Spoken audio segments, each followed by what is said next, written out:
Selamat pagi adik-adik semua. Kali ini kita akan membahas mengenai induksi elektromagnetik, tepatnya mengenai GGL, GGL induksi, GGL induksi. Nah, ketika kalian mempunyai sebuah kumparan yang dihubungkan dengan sebuah galvanometer.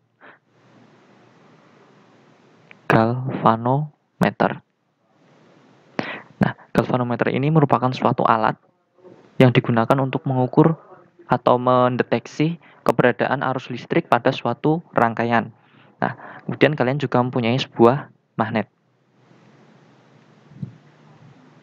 Ini utara, ini selatan, misal.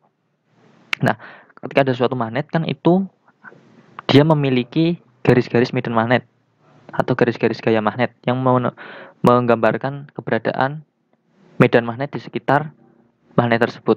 Seperti ini kira-kira gambarnya. Nah, besar medan magnet ini direpresentasikan sebagai flux magnetik yang besarnya V sama dengan BA cos theta. Satuannya Weber. B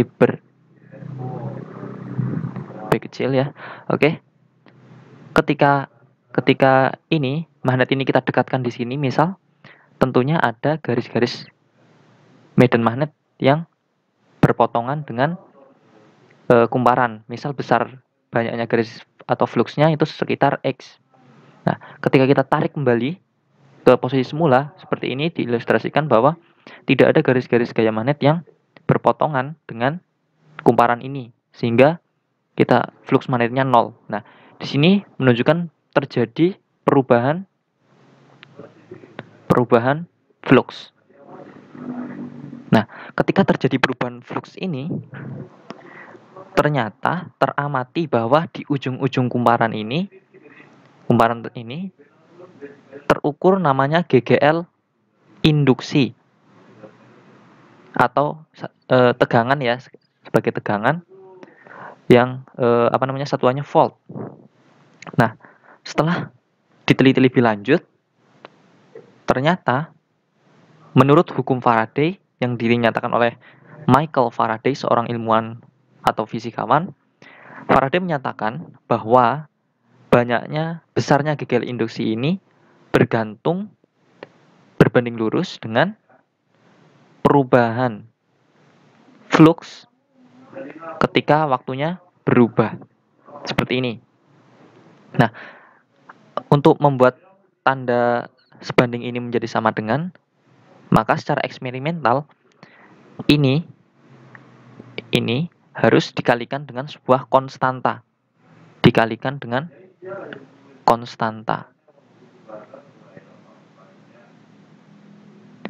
Secara eksperimental, GGL induksi ini besarnya sama dengan min N d V dt, di mana N ini merupakan jumlah lilitan pada kumparan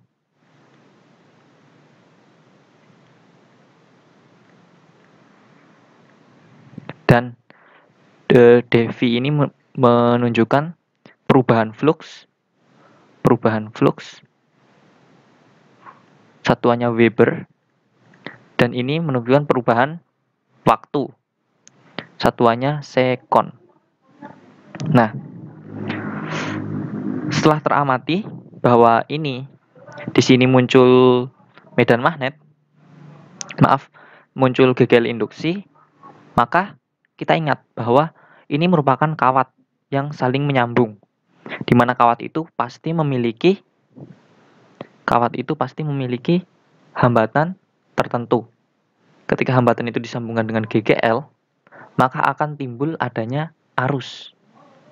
Nah, besar arus dalam rangkaian tersebut adalah GGL per R. GGL ini satuannya volt, R ini ohm. Nah, karena muncul arus di sini dalam rangkaian ini, maka menyebabkan jarum dari galvanometer itu menyimpang ke kiri atau ke kanan. Nah, faktanya ketika si magnet ini didekatkan ke sini, misal dalam gambar ini, magnet ini digerakkan ke kiri mendekati kumparan, maka jarum galvanometer ini menyimpang ke kanan.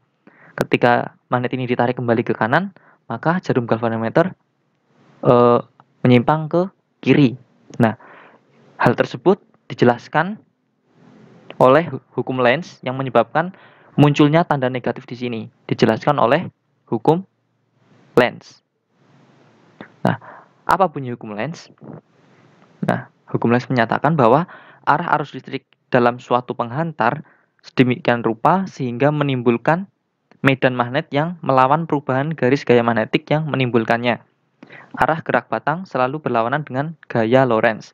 Jadi ketika misal ini didekatkan ke kiri, maka jarum galvanometer atau arah arus induksinya ke kanan, seperti itu. Jadi saling berlawanan. Ini menyebabkan ini ada tanda negatif di sini. Oke, bila tadi kita belajar mengenai GGL induksi yang timbul pada ujung-ujung kumparan apabila sebuah magnet didekatkan pada kumparan tersebut. Nah, sekarang kita akan mempelajari tentang GGL induksi yang timbul pada suatu kasus. Gini, ada suatu kasus teramati GGL induksi ya di sini. Ada sebuah kawat. Nah, ini begini. Kita sambungkan dengan sebuah hambatannya R. Nah, kemudian di sini saya kasih sebuah kawat lagi. Kawat yang ini bisa bergeser kiri kanan. Kemudian kita tulis ini titik A, ini titik B. Nah, sistem ini berada dalam medan magnet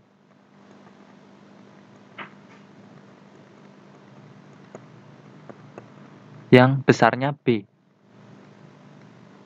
Ya, besarnya B. Nah, kemudian kita gerakkan, kita geser si kawat ini dengan kecepatan V, maka ternyata teramati timbulnya GGL induksi pada di sini di ujung-ujung kawat ini muncul GGL induksi besarnya berapa? Besarnya BLV sin theta.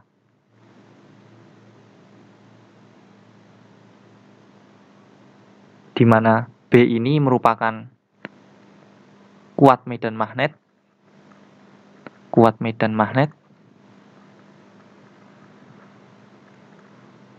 Satuannya Tesla. L ini panjang kawat AB.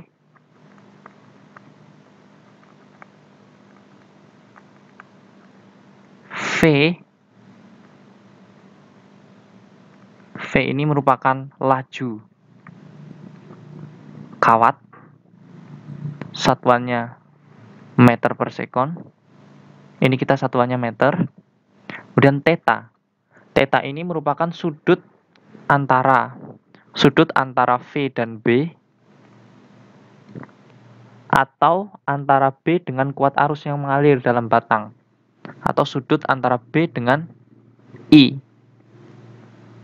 Nah, ketika muncul GGL induksi ini, kita ingat di sini ada hambatan, maka muncul arus. Nah, arusnya berarah kemana? Ternyata teramati arusnya itu mengalir dari A ke B di sini. Nah, seperti kita lihat, ada suatu kawat, muncul arus, dan berada dalam medan magnet. Ada I, ada B, maka akan timbul F. Nah, F ini atau gaya Lorentz, arahnya itu ke kiri, berlawanan dengan V. Pada kasus ini, beda kasus tentunya beda arah. Oke, ingat itu. Jadi, nah, besar arusnya I sama dengan GGL induksi dibagi R. Besar GGL induksi kan tadi BLV sin theta. BLV sin theta per R. Nah, bila kita lihat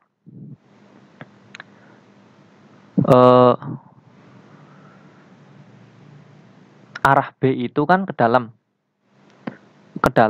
V itu ke kanan. Maka antara B dan V itu membentuk sudut 90 derajat. Sehingga kita tuliskan sama dengan BL V sin 90 derajat per R. Di mana sin 90 derajat ini kan sama dengan 1. Maka I-nya itu sama dengan BLV per R. Nah, kemudian berapa besar gaya Lorentz-nya? Seperti kita ingat, F sama dengan BIL besarnya. BIL sama dengan B-nya tadi berapa? B. I-nya tadi besarnya BLV per R. BLV per R. Kemudian L. Nah, di sini berarti pada kasus tersebut besar gaya Lorentz-nya sama dengan B kuadrat L kuadrat V per R. Nah, oke. Kemudian ada satu kasus lagi. Misalkan tadi kan dia itu ke kanan, yang terbuka ke kanan. Nah, sekarang bila seperti ini R berada dalam ini A, ini B, ada medan magnet di sini. Nah, bila kita lihat ada F ke sana, F-nya tadi ke sana kan, ke arah R-nya tadi, dan di sini juga ada bekerja gaya berat W. Nah, pada kasus seperti ini, maka ada kesetimbangan. F sigma F sama dengan 0. F min W sama dengan 0. F sama dengan W, di mana W ini merupakan berat kawat. Maka kita gantikan F ini menjadi B kuadrat L kuadrat VT. VT ini kecepatan terminal.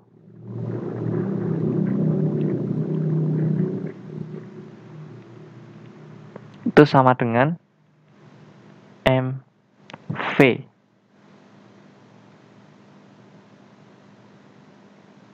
Maaf, ini berarti kurang R ya, kurang R di sini. B kuadrat L kuadrat per R VT kecepatan terminal sama dengan ini mg.